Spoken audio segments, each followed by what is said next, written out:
ازيكم عاملين ايه؟ بأمر الله في فيديو النهارده هكلمكم عن كل حاجه تخص القرارات اللي نزلت بمناسبه ان هو امتحانات ثانويه عامه هتنعقد في الجامعات زي ما شفتوا على السوشيال ميديا، والفتره الحاليه اللي هي دايره على ان الجامعات هتعمل امتحانات للثانويه عامه ولا المدارس هي اللي هتعمل الامتحانات. فانا باذن الله في فيديو النهارده اقول لك على كل حاجه، بس قبل ما نبدا الفيديو ما تنساش انك تصلي على سيدنا محمد صلى الله عليه وسلم. مبدئيا كده القرار دون هيخص طلبه ثانويه عامه دفعه 2026. القرار دون هو يعني حاليا محل الدراسه، لكن هو هيطبق فعليا في السنه الجايه. هم حاليا يعني الفكره جايه على هوا الوزير وعلى هوا الرئيس وعلى المسؤولين وعلى الاداريين وعلى كل حاجه، لكن الفكره دي هي هتطبق حاليا للدفعه بتاعت 2025 على جامعه او اتنين بالكتير او 3-4 جامعات. يعني هو مش هتزيد عن 4 جامعات او 5 جامعات بالكتير كتجربه. هيشوفوا التجربه دي هتنجح ولا هتفشل، ولو نجحت طبعا هيطبقوها على 2026، ولو فشلت هيطبقوها على 2026. لكن هي دي فرصه كويسه جدا لطالب ثانويه عامه دفعه 2025 اللي هي السنه دي، في ان الغش هيتحجم كتير من حيث حاجه واحده بس. ليه؟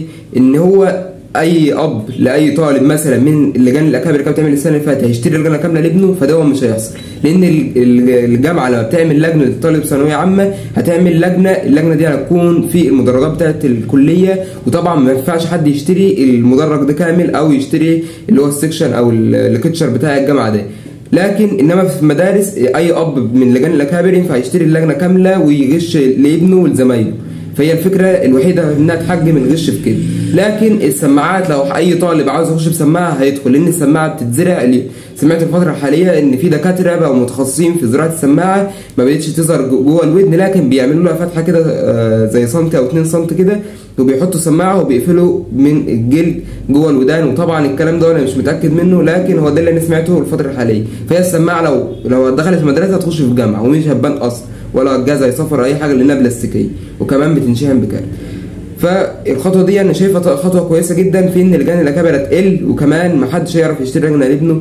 فربنا يوفقك وطالب الثانويه عامه. والقرارات دي لسه محل الدراسه وهتطبق على 2026. من الاخر ما تقلقوش خالص، مش حاجه تطبق من الكلام ده السنه دي، والكلام ده هيتطبق السنه الجايه. بس كده، سلام.